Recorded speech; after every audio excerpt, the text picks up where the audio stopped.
ബംഗ്ലാദേശിന്റെ മുൻ പ്രധാനമന്ത്രിയായിരുന്ന ഷെയ്ഖ് ഹസീന വാസിദ് നൽകിയ ഗുരുതരമായ ഒരു മുന്നറിയിപ്പ് അന്ന് നമ്മൾ വേണ്ടത്ര ഗൗരവത്തോടെ എടുത്തില്ല.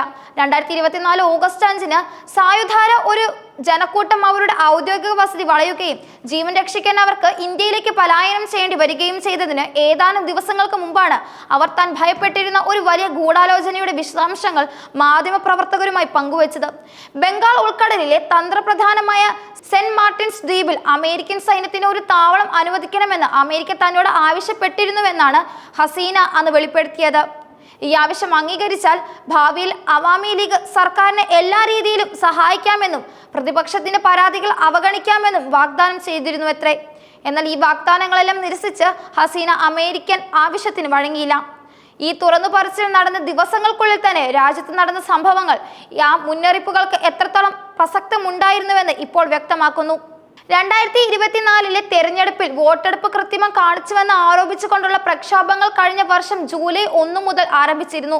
എന്നാൽ ഓഗസ്റ്റ് മാസത്തോടെ അത് കൂടുതൽ അക്രമാസക്തമായി. ആയിരക്കണക്കിന് സായുധരായ ജനക്കൂട്ടം പോലീസിനു നേരെയും ഭരണകക്ഷിയായ അവാമി ലീഗിന്റെ അനുയായികൾക്കെതിരെയും തുടർച്ചയായ പോരാട്ടങ്ങളിൽ ഏർപ്പെട്ടു. ജൂലൈ മുതൽ ഓഗസ്റ്റ് വരെയുള്ള ഈ ചെറിയ കാലയളവിൽ ഏകദേശം 1400-ലധികം പേർ കൊല്ലപ്പെട്ടതായാണ് റിപ്പോർട്ടുകൾ. കൊല്ലപ്പെട്ടവരിൽ ഭൂരിഭാഗവും യുവാക്കളായിരുന്നു. സർക്കാരിന്റെ സംവരണ വിരുദ്ധ പ്രക്ഷോഭങ്ങളിൽ പങ്കെടുത്ത വിദ്യാർത്ഥികളും അവാമി ലീഗ് പ്രവർത്തകരും അനുയായികളും ഈ പട്ടികയിൽ ഉണ്ടായിരുന്നു. ഈ ആക്രമണങ്ങൾ കൊടുമ്പിരി കൊണ്ടപ്പോഴും സൈനിക മേധാവി വഖാറൂസ് സമാൻ പിന്നീട് വ്യക്തമാക്കിയതുപോലെ ആയിരക്കണക്കിന് ശക്തരായ സായുധ ജനക്കൂട്ടങ്ങൾക്കെതിരെ വെടിയുതിർക്കാനുള്ള പ്രധാനമന്ത്രിയുടെ അഭ്യർത്ഥന സൈന്യം നിരസിക്കുകയായിരുന്നു.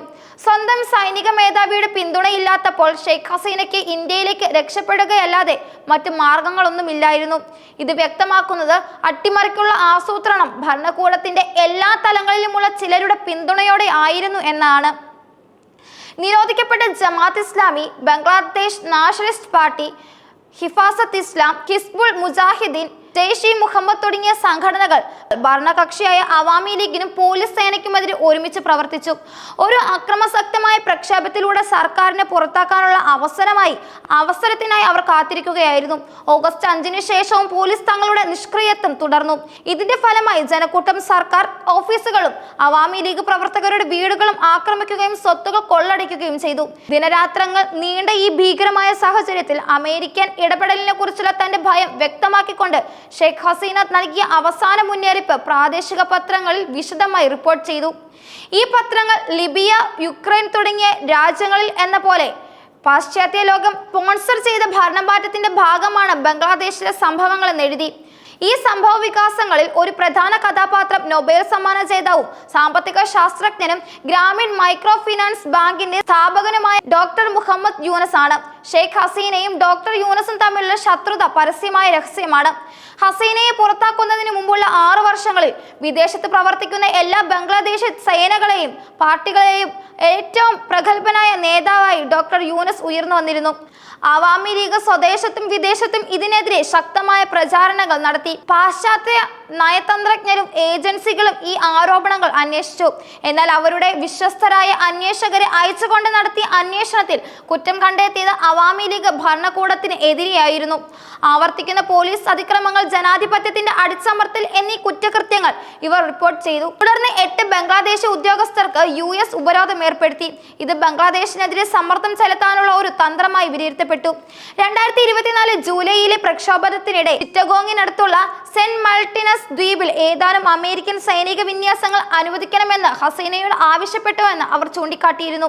ഈ ആവശ്യം അംഗീകരിച്ചാൽ ഭാവിയിൽ US-ഉം സഖ്യകക്ഷികളും അവാമി ലീഗ് സർക്കാരിനെ എല്ലാ വിധത്തിലും സഹായിക്കുമെന്നും പ്രതിപക്ഷത്തിന്റെ പരാതികൾ അവഗണിക്കുമെന്നും വാഗ്ദാനം ചെയ്തിരുന്നു.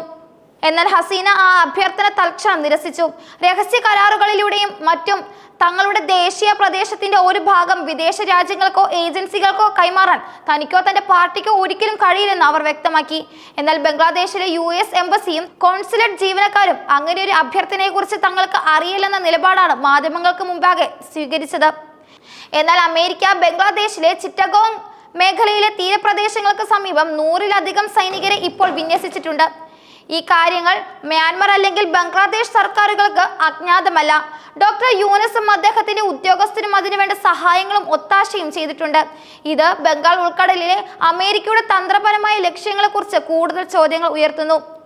BLP, പുതിയ നാഷണൽ സിറ്റിസൺസ് പാർട്ടി എന്നീ കക്ഷികളുടെയും 2 പ്രതിനിധികളുടെയും ഐക്യരാഷ്ട്രസഭയുടെ പൊതുസമ്മേളനത്തിൽ പങ്കെടുക്കാൻ ഡോക്ടർ യൂനസ് US സന്ദർശിക്കുമെന്നും റിപ്പോർട്ടുകളുണ്ട്. 2026 ഫെബ്രുവരിയിൽ തെരഞ്ഞെടുപ്പ് നടത്തുമെന്ന് ഡോക്ടർ യൂനസ് പ്രഖ്യാപിക്കുകയും ഈ വർഷാവസാനം തെരഞ്ഞെടുപ്പ് കമ്മീഷൻ കൃത്യമായ പട്ടികയും മാർഗനിർദ്ദേശങ്ങളും പ്രഖ്യാപിക്കുമെന്ന് സ്വീകരിക്കുകയും ചെയ്തു. ഇതിനോടകം പൂർത്തിയായിക്കൊണ്ടിരിക്കുന്ന പദ്ധതികളിൽ പലതും നടപ്പിലാക്കാൻ സർക്കാരിന് കഴിഞ്ഞിട്ടില്ല എന്നത് പ്രധാന പരാതിയാണ്. സ്വതന്ത്രവും നീതിയുക്തവുമായ തിരഞ്ഞെടുപ്പ് നടത്താൻ കഴിയുന്ന തരത്തിൽ ഭരണപരമായ പ്രവർത്തനങ്ങൾ നടത്തേണ്ടതുണ്ടെന്നും അവർ ചൂണ്ടിക്കാട്ടുന്നു. അതേസമയം ഇന്ത്യയുടെ വടക്ക് കിഴക്കൻ അതിർത്തിയുടെ സുരക്ഷയും അവിടെ ചോദ്യം ചെയ്യപ്പെടുന്നുണ്ട്.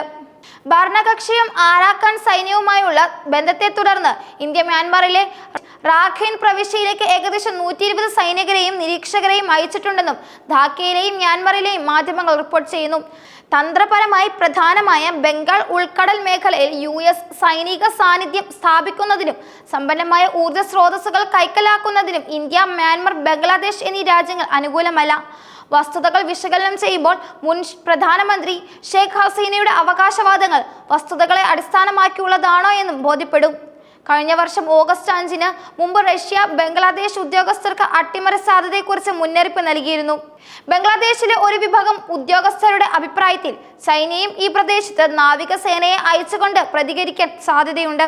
മണിപ്പൂരുമായി അതിർത്തി പങ്കിടുന്ന ചിറ്റഗോങ് കുന്നിൻ പ്രദേശങ്ങൾക്ക് സമീപമുള്ള ബംഗാൾ ഉൾക്കടലിലെ US സൈനിക സാന്നിധ്യം ബംഗ്ലാദേശ്, മ്യാൻമർ രാജ്യങ്ങളുമായുള്ള ഇന്ത്യയുടെ വടക്കുകിഴക്കൻ അതിർത്തികൾക്ക് ഗുരുതരമായ ഭീഷണിയാണ്. ഇത്തരം പ്രവണതകൾ ഇന്ത്യയെ സംബന്ധിച്ചിടത്തോളം നിശ്ചയമായും അശുഭകരമാണ്. പ്രാദേശിക ശക്തികൾ തമ്മിലുള്ള ഈ മത്സരം ഒരു കാലത്ത് സമാധാനത്തിന്റെ പാതയിലായിരുന്ന ബംഗ്ലാദേശിനെ വീണ്ടും അനിശ്ചിതത്വത്തിന്റെയും സംഘർഷത്തിന്റെയും പാതയിലേക്ക് തള്ളിവിടുമോ എന്ന് സംശയിക്കേണ്ടിയിരിക്കുന്നു. ഷെയ്ഖ് ഹസീനയുടെ പതനം വെറുമൊരു ആഭ്യന്തര രാഷ്ട്രീയ പ്രശ്നമായിരുന്നില്ലെന്നും ബംഗാൾ ഉൾക്കടലിലെ സൈനിക സാമ്പത്തിക മേധാവിത്വത്തിനായി നടന്ന ഒരു വലിയ കളിയുടെ ഭാഗമായിരുന്നുവെന്നും ഈ സംഭവങ്ങൾ തെളിയിക്കുന്നു. ഡോക്ടർ മുഹമ്മദ് യൂനിസിന്റെ നേതൃത്വത്തിൽ ഒരു പുതിയ സർക്കാർ രൂപീകരിക്കാനുള്ള നീക്കങ്ങൾ നടക്കുമ്പോൾ ബംഗ്ലാദേശിന്റെ ഭാവി എങ്ങോട്ടാണ് നീങ്ങുന്നത് എന്നതിനെക്കുറിച്ച് ലോകം ആകാംക്ഷയോടെയാണ് ഉറ്റുനോക്കുന്നത്. ഈ മാറ്റങ്ങൾ ഇന്ത്യയുടെ സുരക്ഷാ താൽപര്യങ്ങളെ എങ്ങനെ ബാധിക്കുമെന്നതും ഒരു വലിയ ചോദ്യചിഹ്നമായി അവശേഷിക്കുന്നു.